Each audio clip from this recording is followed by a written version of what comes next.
What if I told you that the entire history of the Meiji Restoration is really the story of how Japan went from samurai swords to steel factories in the blink of a generation? And what if I told you that this leap forward wasn't smooth or inevitable, but balanced on the edge of chaos, betrayal, and a civil war that could have shattered the country forever? Picture Japan in the middle of the 1800s. The islands feel sealed off from time itself. Samurai still walk the streets with two swords at their waist. Shoguns rule in the name of an emperor most people never see. And then, on a hot summer day in 1853, black ships the size of floating cities slide into Edo Bay. Their cannons point inward. Their smokestacks breathe an industrial future Japan has never faced before. Within a few years, unequal treaties are forced onto Japan, and one shocking number tells you everything about the danger. Foreign tariffs are capped so low that Japan can't protect its own economy. It's like being told you must leave your front door unlocked forever. So here's the suspense that hangs over everything we're about to witness. When the old order starts to crack, who will save Japan, and who will burn it down first? The samurai world, and the day the horizon turned black. Japan, in the early 19th century, felt like a country living inside a sealed glass bottle. Time moved, seasons turned, cities grew, but the political world stayed frozen in a carefully guarded shape. For more than 200 years, the Tokugawa shogunate had kept peace by keeping everything in place. The shogun ruled from Edo with real authority.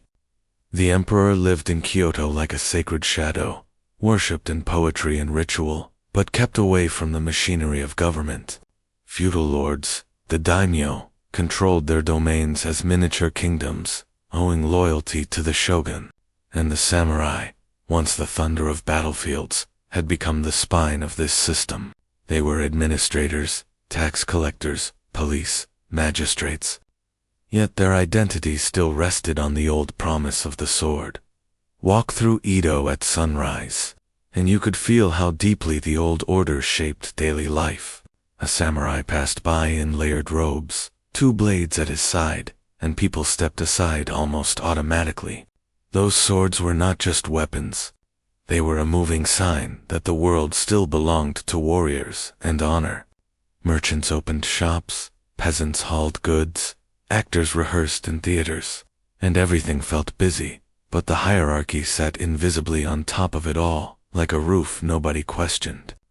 Japan called itself a closed country. Foreign ships were forbidden. Christianity was banned. The outside world existed, but only as a rumor whispered across the sea. A tiny Dutch trading post at Nagasaki was the only crack in the wall, and even that was watched with suspicion. For Tokugawa Japan, isolation was not a defensive trick. It was a way of being. But under the calm surface, something was beginning to rot. The same peace that had ended civil war had also made the warrior class economically fragile.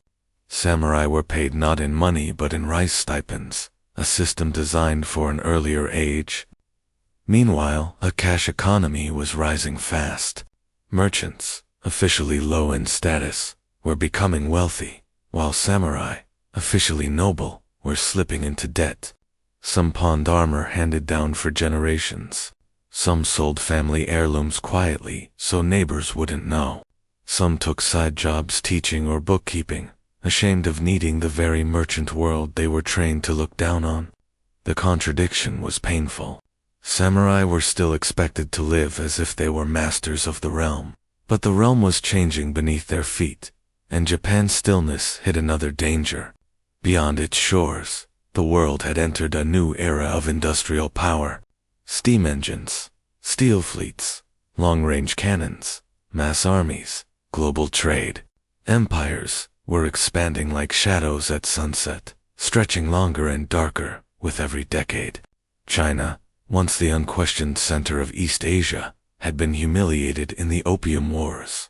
Western powers forced treaties on it, seized ports, extracted riches, and reduced the civilization to a bargaining table. Japanese scholars and officials had heard the stories.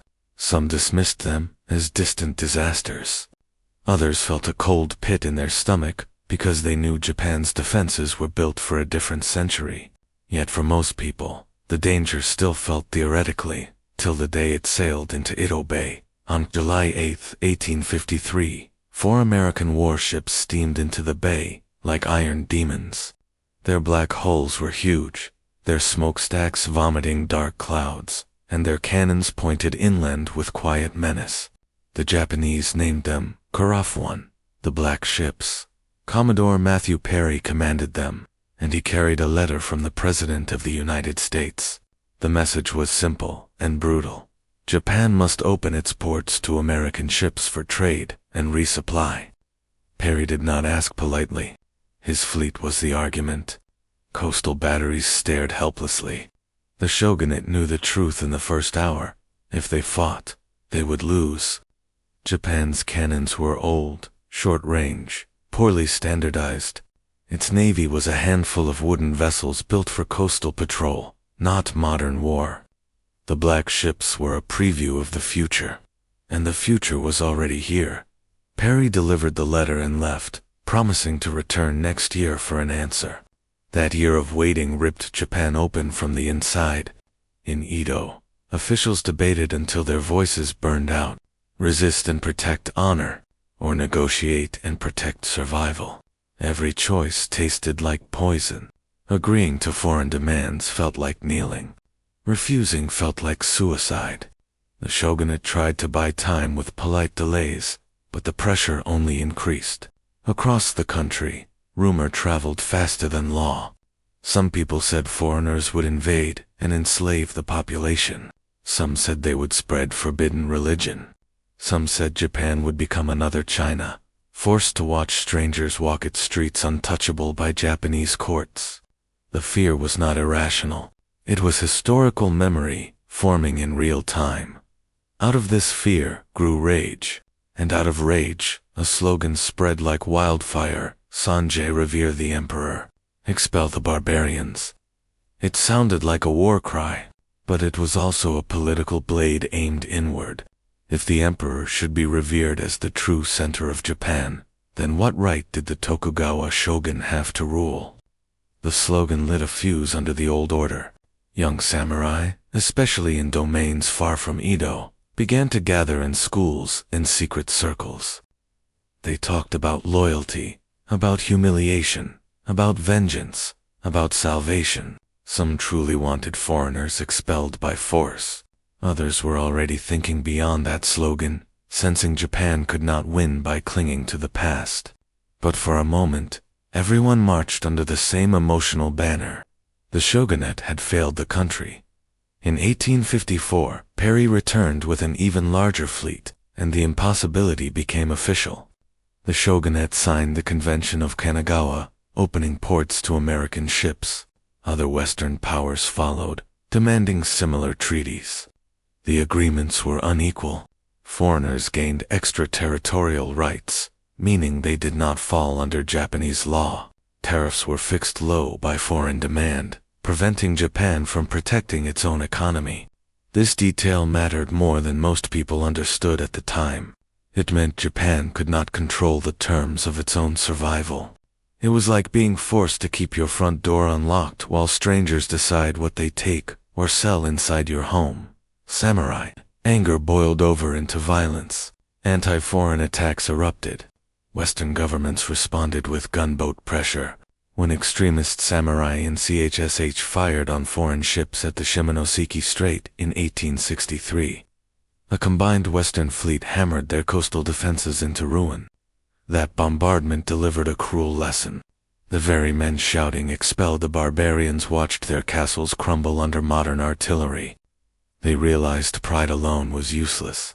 If Japan wanted to drive foreigners away, or even survive beside them, it would need their technology. That realization flipped the movement into a deeper revolution. The same domains that despised Western intrusion began buying Western rifles, studying Western ships, training Western-style armies. They weren't becoming Western because they loved the West. They were stealing the West's tools to prevent becoming its prey.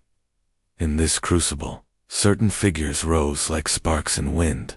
In Satsuma, Seigo Takamori, a towering, blunt samurai of fierce loyalty, became a moral anchor for reform.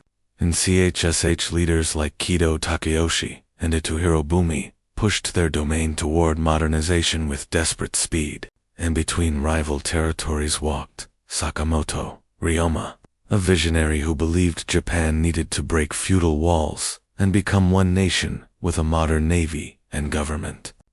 Through his persuasion, Satsuma and CHSH, old enemies, formed a secret alliance in 1866. That handshake was tectonic. Two of the most powerful domains had joined forces against the Tokugawa order. The shogunate tried to strike back. It launched expeditions to punish CHSH, but their modernized troops resisted successfully. Each failure made Tokugawa authority look more fragile. In Kyoto, Emperor Kamei had already been unusually vocal against the treaties, and reformist samurai increasingly used the imperial court as a source of legitimacy. When Kamei died in early 1867, his 15-year-old son Mutsuhito ascended the throne. The world would later know him as the Meiji Emperor. But at that moment he was a boy standing at the mouth of a storm. Tokugawa Yoshinobu became shogun in 1866. Intelligent and aware that the old world was collapsing, he tried to reform the shogunate and modernize its military. But history was moving faster than even he could ride. In late 1867, hoping to preserve Tokugawa influence through a new council government, he resigned and returned authority to the emperor. Reformers saw it as a trap. In January 1868, they seized the imperial palace, declared direct imperial rule restored, and announced the end of Tokugawa governance. Yoshinobu marched on Kyoto to resist. The two sides collided at Toba-Fushimi. Under imperial banners and modern rifles, the Satsuma CHSH forces won. The Tokugawa army cracked. Yoshinobu retreated to Edo. And with that retreat, Japan crossed the line from political crisis into civil war. The old order was still breathing, but it was bleeding.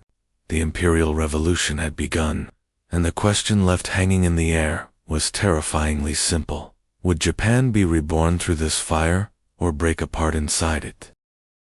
The civil war for Japan's future and the fall of Edo, defeat at Toba-Fushimi, did not just push Tokugawa Yoshinobu back toward Edo. It pushed Japan into a new reality where centuries of certainty were suddenly negotiable. Yoshinobu arrived in Edo, carrying two burdens at once. One was military. The imperial forces, led by Satsuma and CHSH, were advancing east with momentum and modern rifles. The other was psychological. The shogunate's aura had been shattered.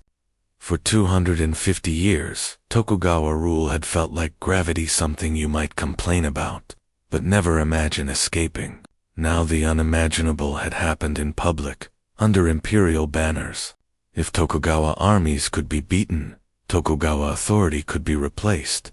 And in Japan, once the idea of replacement becomes believable, loyalty begins to melt. Edo itself was a giant, crowded symbol of everything Tokugawa stood for. It was not just a city, but the living headquarters of the old world. The shogun's castle dominated the skyline. The streets were full of samurai households and bureaucratic offices. The economy of the city depended on the machinery of Tokugawa power. If Edo fell in flames, the shogunate would die in flames, and the people who lived under its shadow would die with it. But even before imperial troops arrived, fear had already seeped into the city like fog. In tea houses and markets, rumors spread in waves. Some said Satsuma would burn Edo to punish it for shogunate rule. Others whispered that foreign fleets were waiting offshore, hoping Japan would tear itself apart so they could step in to restore order and claim the country the way they had claimed pieces of China. Mothers held their children tighter when they heard distant drums at night. Samurai tightened their belts and checked their swords out of habit. Even though habit was no longer enough, Yoshinobu faced a trap with no clean exit. If he chose to fight for Edo, the battle would be catastrophic. The imperial army now wore the legitimacy of the emperor's name, and Japan's political culture treated that legitimacy like sacred fire.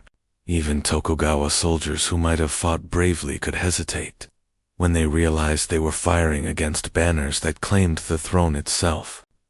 Worse, Yoshinobu understood that a long civil war would make Japan vulnerable to foreign intervention. If Japan started to resemble a broken house, Western empires would walk right through the cracks.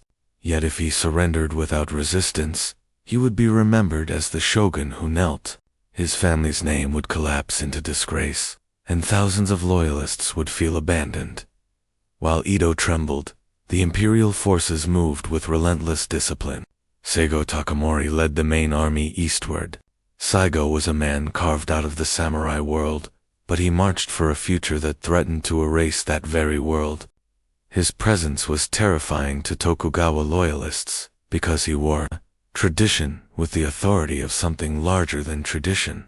He was not a radical street assassin. He was the Restoration's moral engine. If Seigo reached Edo and demanded submission, it would not feel like an invasion. It would feel like history itself arriving with a verdict. On the road to Edo, Japan's domains entered a fever of decision-making. Each daimyo had to choose: stand with Tokugawa and risk being crushed, or align with the emperor and survive the coming order. In many places the choice split families and castles. Some lords clung to Tokugawa loyalty because their identity had been built under shogunate protection. Some had already tasted the future and saw the emperor's side as the only way to keep their status. In a few domains, councils argued until dawn, then woke up to find their own soldiers switching sides. Flags changed overnight. A castle might raise Tokugawa colors one morning and imperial banners the next. Not because the walls had moved, but because fear and calculation had. Inside Edo, hardliners demanded a last stand. These were men for whom the word honor was not poetic. It was oxygen. They believed dying at Edo's gates was better than surviving without the Tokugawa order. Some loyalist groups, like the Shinsengumi, already famous for brutal street discipline, continued hunting imperial supporters and spreading terror in the name of restoring shogunate authority. But even among loyalists there was confusion. The shogunate had modern weapons too, including French-trained units and imported rifles. Yoshinobu had been trying to modernize before the war. Yet modernization could not repair collapsing legitimacy. A modern rifle in the hands of a soldier who doubts his cause is less powerful than an old musket held by a man convinced. He carries the will of heaven as imperial armies closed in. The most dangerous possibility loomed: that Edo would become a battlefield like the ones Japan knew from its bloody 16th century past. Urban warfare could kill civilians by the tens or hundreds of thousands. And beyond that, horror lurked the foreign ships. The Western world watched Japan carefully. If Edo turned into a smoking ruin, Western powers would not hesitate to bargain for ports, influence, and protectorates. The Meiji leaders knew this too. The Restoration was not supposed to create a new China. It was supposed to prevent Japan from becoming one. This is why the crucial turning point came not through swords, but through negotiation. Seigo Takamori met Katsukai Shore, a senior Tokugawa naval commander who had studied Western military science and understood Japan's weakness from the inside. Katsu argued that Edo's destruction would be national suicide. Seigo understood the same danger from the opposite side. A victory soaked in civilian blood would poison the imperial cause and turn the country against the Restoration. The two men represented different worlds, but both were patriots. Their meeting was a rare moment where strategic realism outran pride. The result was astonishing for a civil war. Edo surrendered peacefully in the spring of 1868. Yoshinobu withdrew from power and accepted confinement, ordering Tokugawa forces not to resist in the capital. Edo did not burn. The city remained standing, and with it, a fragile chance for Japan to rebuild without an open wound at its center. Later generations would argue about whether Yoshinobu was cowardly or wise, but the effect was undeniable. He sacrificed his regime to save the nation. Yet even as Edo fell quietly, the war refused to end. In the north, several domains especially, Aizu, and neighboring allies rejected the imperial government. They viewed submission as betrayal of Tokugawa loyalty, and feared that the new regime would erase their autonomy and traditions. Aizu's samurai had long prided themselves on devotion and discipline, and now that devotion became defiance. Imperial forces marched north. Sieges began. The fighting there was colder, literally and emotionally. The Restoration's clean narrative emperor, restored. Country unified became tangled in the pain of men who believed they were defending. Japan's true order, Isu Castle, endured a brutal siege. Inside were samurai families, women and children included, who watched food supplies shrink and walls crumble. The rattle of gunfire became the background music of hunger. Stories from Izu would haunt Japan for decades. Tales of desperate last charges, of families choosing death rather than surrender, of young warriors too proud to imagine life in a world where they no longer mattered.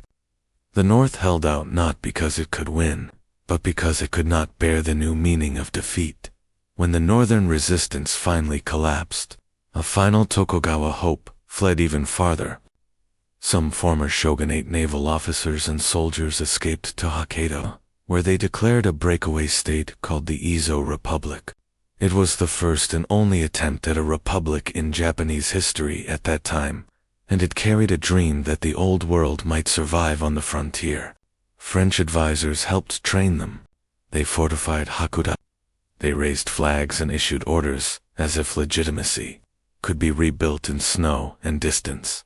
But the imperial government could not permit a rival state. To allow Edo to exist would announce weakness to the world. Imperial forces sailed north in 1869, fought a final campaign around Hakodate, and crushed the republic. With that, the Boshin War ended. Tokugawa political rule was dead. Japan belonged to the emperor's government. Yet the silence after victory carried a heavier question than any cannon had. The Restoration had won a civil war, but it now faced a deeper collision between past and future. The samurai class had been the warrior backbone of Japan for centuries. Many had fought for the imperial side, believing they were restoring the country's honor. Now the new government needed to build a centralized, modern nation-state. Could it do that while keeping samurai privileges alive? Or did modernization require the samurai themselves to disappear as a class? That question hovered over Japan like an unsheathed blade. Peace had come, but not comfort. The old order was gone, but the new order was not yet secure. The next steps would decide whether the Restoration became a stable rebirth or a revolution that devoured its own children. And in the center of those next steps stood the hardest task of all: killing feudalism without killing the country's soul.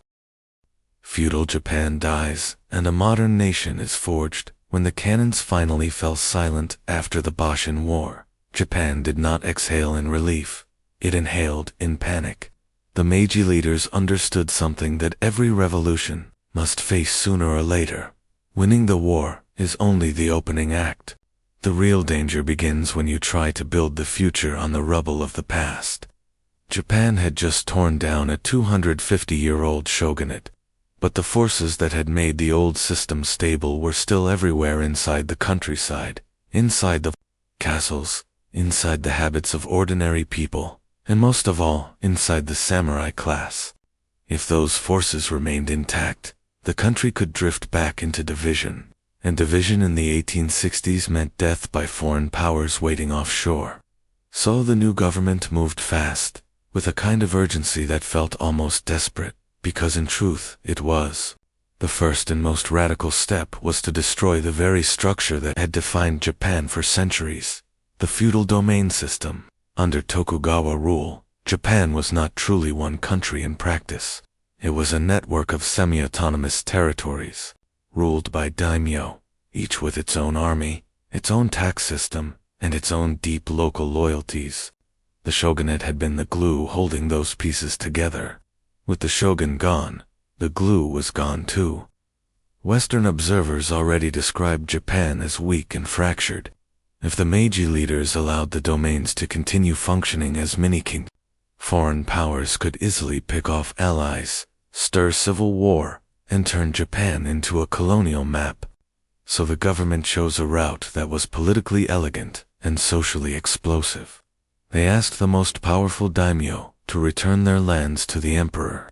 This was framed as loyalty, a noble offering to the throne. But everyone understood the quiet pressure behind it. When Satsuma and CHSH, two domains that had led the restoration, agreed first, it became almost impossible for others to refuse without looking disloyal to the imperial cause. One by one, domains complied. Then in 1871, the Meiji government abolished the domains entirely and replaced them with prefectures controlled by Tokyo. Overnight, the map of Japan changed. A country that had been feudal fragments became a centralized state. This centralization was not just administrative, it was psychological. The people were being told that their primary loyalty was no longer to a local lord, but to the nation itself. The emperor's name became a new national spine. And once you centralize power like that, you must also centralize force. Which meant the next step was inevitable. The samurai, as a hereditary warrior class, could not survive in their old form. At first, the government tried to soften the blow, because they knew the samurai were both dangerous and emotionally vital. Samurai had fought on both sides of the Civil War, and many had died for the restoration. They were trained in violence, proud of status, and deeply conscious of honor. If you cut them off too quickly, you create a rebellion waiting to happen. So Meiji leaders moved in stages. Samurai stipends were converted from rice payments into cash bonds. Some samurai were absorbed into the new bureaucracy, police forces, local administration, and especially the modern army as officers. The government praised samurai virtue and presented the new order as the natural evolution of their service to Japan. But beneath the careful words, the logic of modernization was merciless. A modern nation-state cannot tolerate a permanent ruling caste armed by birthright. The Western powers Japan feared were built on mass armies and industrial systems. To defend itself, Japan needed a national military that belonged to the state, not to a class. So in 1873, the government passed a conscription law. Every able-bodied man, regardless of birth, could be drafted for military service. It was a revolutionary idea in Japan. Warfare had been the exclusive privilege and duty of samurai for centuries. Now farmers and merchants could become soldiers. The state was saying, quietly but firmly, that Japan's survival was everyone's responsibility, not a bloodline inheritance. If conscription shook the samurai identity, the next reform cut it open. In Iba-tsi-Ryo came the Heitere Edict, banning samurai from wearing swords in public. In Japanese society, the sword was not a tool you carried, it was who you were. 2 swords meant you were a person of honor, trained to fight, part of the moral architecture of Japan. Take the swords away, and you don't just change clothing. You change the oxygen of a worldview. Many samurai felt as if the state had publicly stripped them naked. Some accepted it, trying to reinvent themselves in the new world. Others were crushed by it. And others, quietly, began to boil.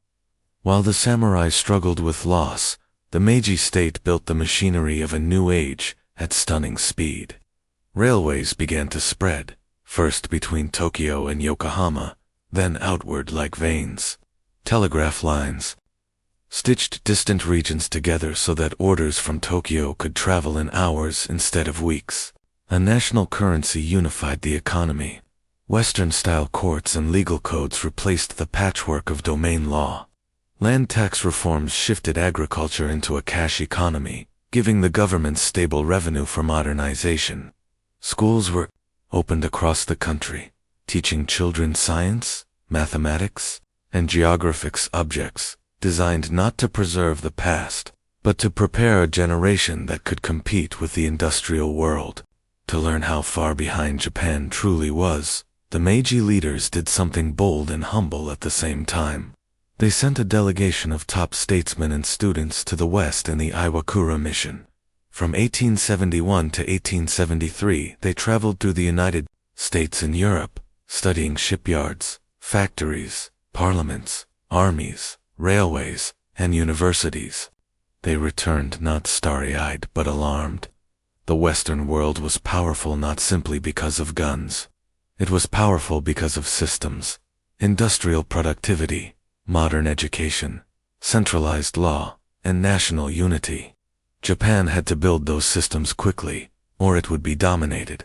The mission hardened Meiji urgency into obsession. But obsession has consequences. The reforms that built a modern state also created thousands of dislocated men. Samurai stipends, even converted into bonds, often lost value in a changing economy. Inflation and market shocks hit former samurai hard. Many low-ranking samurai had no land, no trade skills, and no obvious place in a world where their hereditary role no longer existed. Some became teachers, soldiers, or civil servants. Some started businesses, trying to ride the new capitalist tide. Yet many collapsed into poverty and resentment, watching merchants prosper under the new order while they, the old elite, were pushed aside. In their minds, the Restoration had stolen their victory. They had overthrown the Tokugawa, restored the emperor, saved Japan from foreign humiliation. Now the very government they helped create was erasing them. This resentment was not merely economic, it was spiritual. Samurai ethics had been built on loyalty, status, and a sense that their lives had meaning because they were guardians of the nation. The new state praised their virtues in speeches while dismantling the institutions that gave those virtues shape. A samurai who cannot carry a sword, who cannot claim warrior status, who must compete in markets like commoners, begins to ask a question far more dangerous than hunger. What am I for? The Meiji government sensed the danger, but it also believed there was no alternative. Modernization could not be slowed to protect old identities. Every month of delay was a month in which Western powers would remain stronger. Treaties would remain unequal, and Japan would remain vulnerable. So the government pushed forward, knowing full well it was creating enemies armed not only with nostalgia, but with real military training and the emotional power of honor. By the mid-1870s, Japan had changed more in a decade than it had changed in centuries. Feudal domains were gone. A capable centralized state was forming. The economy was being pulled into industrial patterns. A national army was replacing a hereditary warrior caste.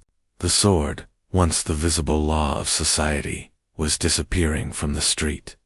From the outside, it looked like a triumph. From the inside, it felt like a pressure cooker. And in the center of that pressure stood a man whose name still carried almost sacred weight, Seigo Takamori. He had been one of the Restoration's greatest heroes, a symbol of samurai honor aligned with the imperial future. Yet the more Tokyo's reforms accelerated, the more Seigo felt the government was abandoning the moral soul of Japan. Samurai, across the country, looked toward him as a potential savior of their dignity. The government watched him nervously, aware that a single break between Seigo and Tokyo could ignite every buried grievance at once. Seigo's rebellion, and the last stand of the samurai. By the late 1870s, the Meiji Restoration had achieved something astonishing. In barely a decade, Japan had dismantled a feudal order that once looked eternal and replaced it with a centralized modern state. Railways were spreading, schools were multiplying, a national army was growing, and Tokyo was rewriting laws with foreign models in mind. From the outside, this looked like a miracle of progress. From the inside, it felt like a country sprinting across a bridge that was still being built beneath its feet. And for thousands of samurai who had lost their status, their swords, and their sense of purpose, the sprint felt less like salvation and more like erasure. Their anger did not have a single cause. It was made of humiliation, poverty, and a deep moral fear that Japan was trading its soul for machines. Their anger also had a face. That face was Seigo Takamori. Seigo was one of the giants of the Restoration, a man whose name carried almost mythical respect. He had marched under imperial banners against the Tokugawa. He had helped win the Boshin War. He had negotiated the peaceful surrender of Edo in the eyes of ordinary people. Seigo was the embodiment of old samurai virtue serving a new Japan. The Meiji leaders themselves treated him as a moral anchor. As long as Seigo stood inside the government, the country's transition felt legitimate. But legitimacy is a fragile thing when identity is being ripped apart. Seigo's relationship with the new state began to fracture for reasons that were both political and personal. He supported modernization in principle because he understood Japan's danger, but he also believed modernization should be guided by samurai ethics, courage, loyalty, moral clarity, and direct responsibility. Tokyo's new elite, many of whom were his old comrades, were now bureaucrats as much as revolutionaries. Seigo watched them build ministries, pass laws, debate budgets, and negotiate with foreigners. To them, this was survival strategy. To Seigo, it started to feel like a machine grinding forward without a heart. The deeper wound came from the samurai question, the conscription law of 1873 and the sword ban of 1876 cut samurai identity at its root. Seigo did not argue that samurai privileges must survive forever, but he believed the government was humiliating a class that had shed blood to create the new era. In his eyes, Tokyo was moving too fast and forgetting what had made Japan strong in the first place. Then came Korea. The issue seems like foreign policy on paper, but inside Japan it became a moral earthquake. Seigo and other former samurai leaders argued that Japan should take a firm stance toward Korea, even sending an expedition if necessary. Some believed Korea had insulted the emperor by refusing diplomatic recognition. Others believed a foreign campaign would unite the nation, strengthen Japan's prestige, and give dislocated samurai a new purpose before resentment turned inward. Tokyo's leadership refused. They believed Japan was not ready for war abroad. The state had to be stabilized first, the economy strengthened, the army fully trained, and the treaties revised without provoking foreign intervention. Their logic was cold and strategic. Seigo heard it as a rejection of samurai pride and a dismissal of the warrior spirit that had built the Restoration. In 1873 he resigned from government and returned to Satsuma. His departure was not loud, but it was seismic. Japan's greatest hero had stepped away from the new state, and heroes rarely leave politics without taking a piece of the nation's heart with them. Satsuma was not just Seigo's home, it was a samurai furnace. The domain had been one of the Restoration's main engines, filled with proud warriors who believed their loyalty and sacrifice deserved honor, not unemployment. When Seigo arrived back in Kagoshima, he became a magnet for that pride. He opened private academies, called shi. Officially, they were schools to teach young men ethics, military training, and practical skills. In reality, they were a gathering ground for samurai who felt abandoned by Tokyo. They drilled, studied, argued, and listened to Seigo with a devotion that bordered on worship. Many of them truly believed the Meiji leaders had been corrupted by Western ideas and urban comfort. They saw Seigo as the last pillar of authentic Japan. Tokyo watched Satsuma with growing anxiety. Waikubo Toshimichi, one of the government's most powerful men, and a fellow Satsuma native, understood exactly how dangerous this situation was. He knew Seigo's popularity could ignite rebellion across the country if it ever turned openly against the state. Yet he also knew a heavy-handed move might push Satsuma into revolt by itself. The government tried to monitor weapons in Kagoshima and quietly reduce Satsuma's military independence. Agents were sent. Depots were inspected. Then rumors erupted that Tokyo planned to assassinate Seigo. Whether the rumor was true is still debated by historians, but for the samurai of Satsuma, it was instantly believable. And belief is what matters when people are already boiling. In early 1877, Satsuma samurai seized local arsenals and confronted government officials. Violence flared. Seigo did not initially seek rebellion, but he was pulled into it, like a man caught in a river current. His students and followers insisted that they could not retreat without losing honor. They begged him to lead. Seigo understood the trap. If he refused, the samurai would revolt without discipline, turning into chaos. If he accepted, he would become the face of a civil war against the state he helped build. In the end, he chose to lead. He did not frame it as treason. He framed it as a march to Tokyo to ask questions and cleanse the government of corruption. The language was careful. The reality was fire. In February 1877, Seigo marched north with around 12,000 samurai. They wore traditional clothing, carried swords and rifles, and moved with the quiet confidence of men who had trained for war since childhood. Their march felt like a ghost army from the past, walking into the present. Many ordinary people along the road were torn. They feared rebellion and bloodshed, but they also respected Seigo deeply. Some saw him as a moral defender of Japan. Others worried he was dragging the country backward. Tokyo declared the rebellion a threat to national stability and mobilized the conscript army.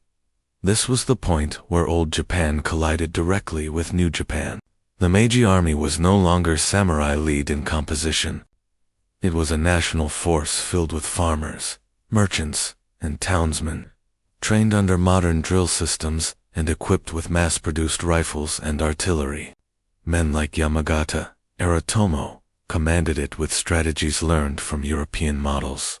For them, the rebellion was not only a military crisis, but a test of legitimacy. If the new army could not defeat the samurai, then modernization itself was a fragile illusion. Seigo's first major target was Kumamoto Castle. He believed that capturing it would open the road to Tokyo and spark uprisings among dissatisfied samurai elsewhere. The siege began in bitter intensity. Samurai attacked with fierce courage, sometimes charging across open ground under rifle fire. Driven by the old warrior ethic that death in battle was a cleaner fate than surrender. But modern war is not impressed by courage alone. The defenders inside Kumamoto held firm, supplied and reinforced by the state. Machine-like discipline and ammunition reserves did what heroic spirit could not. Weeks dragged on. Seigo's men ran low on food and bullets. Imperial reinforcements arrived in overwhelming numbers. The siege broke. Seigo retreated southward, no longer marching toward victory, but fighting to survive. What followed was a long, bleeding pursuit through Kyushu's mountains and valleys. The samurai fought brilliant rearguard actions, but every engagement reduced their numbers. They could not replenish bullets the way the state could. They could not replace losses the way conscription could. The imperial army advanced like a tide that never stopped coming. In each battle, Seigo's men proved the samurai spirit was still terrifying. In each retreat, the logic of modern industrial war proved even more terrifying. By late summer, the rebellion was collapsing. Seigo had only a few hundred followers left. They withdrew to Shiroyama, a hill overlooking Kagoshima, their home city. Below them gathered tens of thousands of imperial troops with artillery. It was dawn on September 24, 1877. Mist hung over the slopes. The air was cold and quiet, in the way it is just before an execution. Seigo, wounded and exhausted, knew the end had arrived. He also knew he could not surrender, because surrender would ruin the meaning his followers had built their lives around. The imperial guns opened fire. Shells tore the hillside. Bullets swept through thinning ranks. The samurai charged downhill with swords raised, shouting as if they could cut through steel with willpower. It was a last ritual, a final proof that they were still who they claimed to be. Seigo fell in that final assault, either by gunshot or by ritual death. Accounts vary, but the symbolism does not. His death was the death of the samurai era. Shiroyama became the grave not only of a rebellion, but of a social order that had shaped Japan for centuries. The country would never again be ruled by warriors by birthright, and yet the rebellion's defeat did not weaken the Meiji state, it strengthened it. The government proved that a national army of citizens could defeat the old warrior caste. The new order was no longer theoretical, it was enforced in blood. After Shiroyama, modernization accelerated with even more confidence. The state also performed a subtle act of healing. Seigo was eventually pardoned and commemorated. He was allowed to become a Ro. Japan's leap into steel, power, and a new destiny. After Shiroyama, the air in Japan changed. Not because grief vanished, but because uncertainty did. The last great samurai rebellion had been crushed, and with it, a whole way of life finally slipped from living reality into memory. That meant the Meiji government could now build without looking over its shoulder every morning. The restoration had begun as a fight for survival against foreign pressure, then become a civil war over legitimacy, and finally turned into a ruthless internal revolution that dismantled feudalism and the samurai order. Now came the most dramatic phase of all, Japan's sprint into the industrial world. A sprint so fast, it made other nations blink in disbelief. The Meiji leaders had never forgotten why they were reforming at this speed. The black ships were still a national nightmare. The unequal treaties were still a national humiliation. Every railway line, every school, every factory was not just progress. It was a shield against colonization. The leaders in Tokyo treated modernization like an emergency war plan. If Japan wanted respect, it had to look modern. If Japan wanted sovereignty, it had to become powerful enough that no foreign empire could force it to kneel again. Education became the first battlefield. In 1872, a nationwide school system was launched, and within decades, it reached even remote villages. The government pushed literacy, arithmetic, science, geography, and civic loyalty into the bones of a new generation. This was not a gentle cultural shift. It was an organized transformation of how Japanese people thought about themselves. Children were taught that they belonged to a nation, not a domain. They were taught that knowledge was duty, and the figure tying them all together was the Meiji Emperor, now presented not as a distant, sacred artifact, but as the living symbol of national unity. The emperor's image became a kind of quiet glue holding a society together while everything else was being rebuilt. Industry rose almost as quickly as education.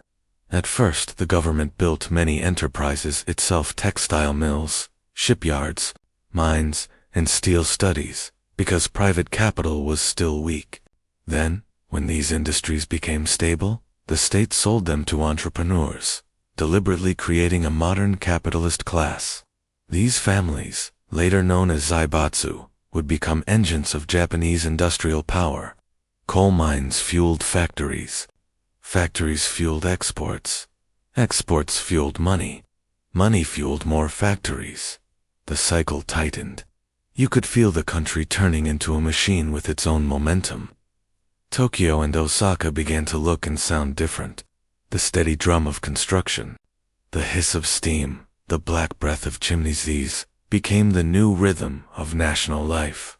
Infrastructure stitched Japan together into a single practical body.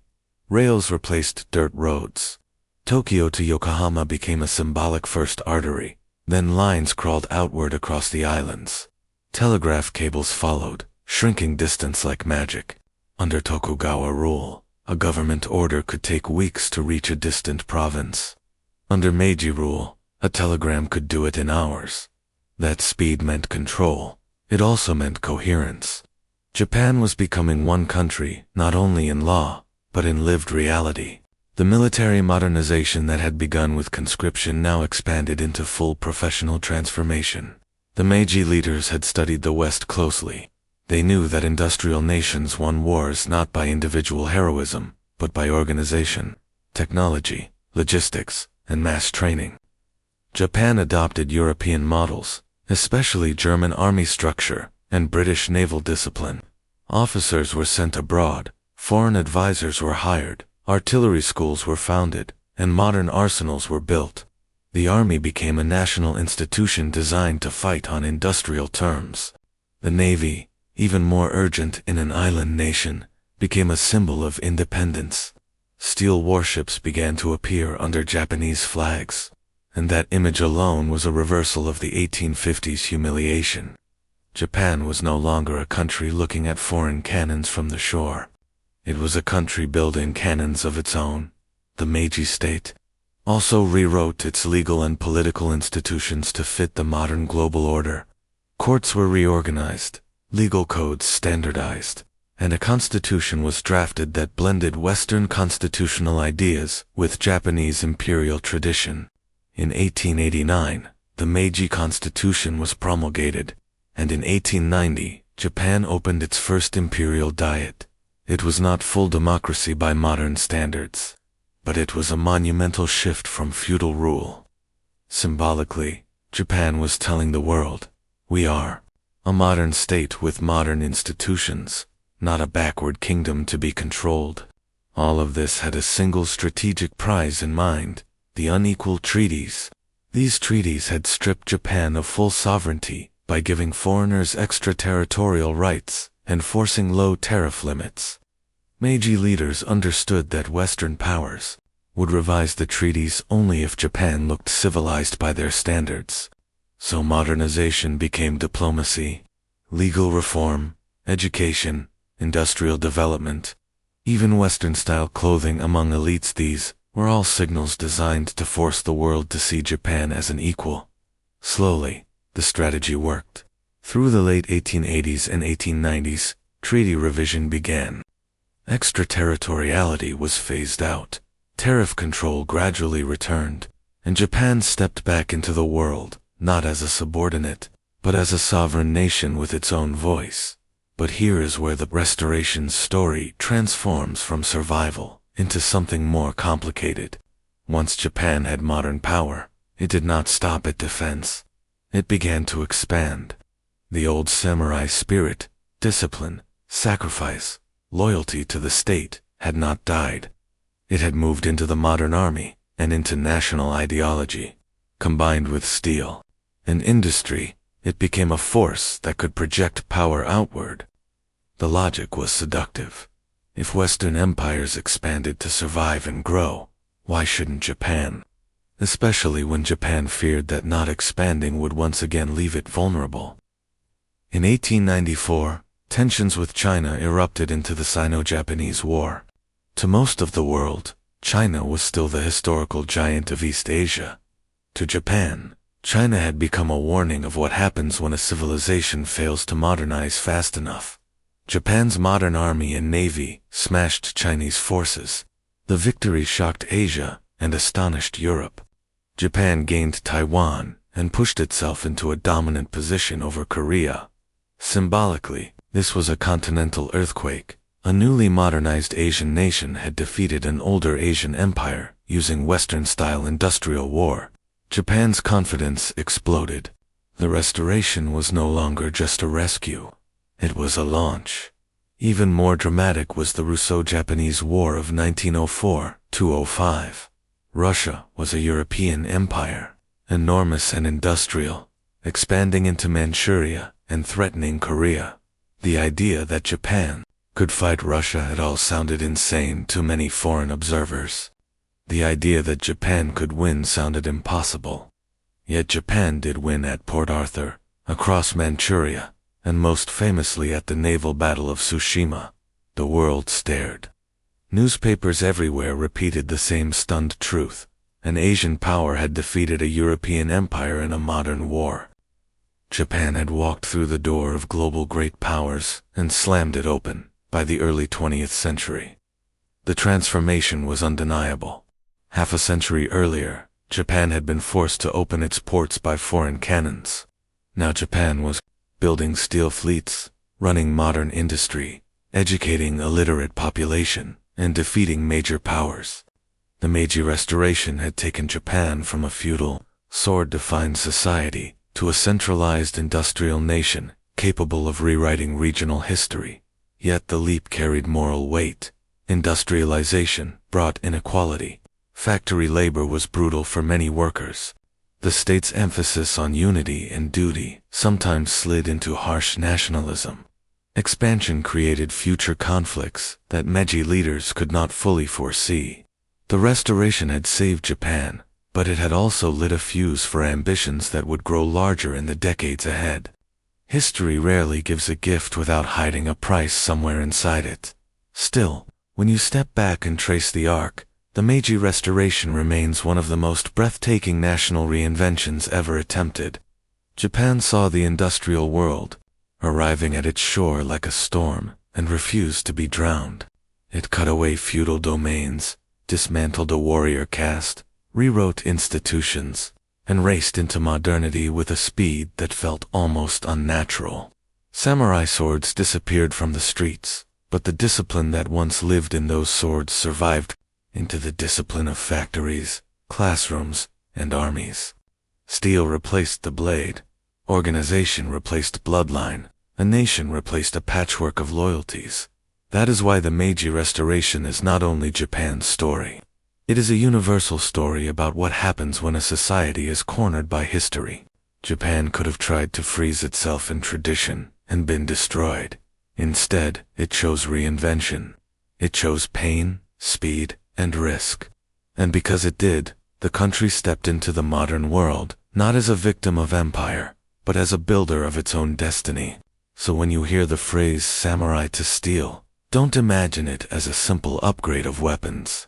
Imagine it as a total rebirth of identity.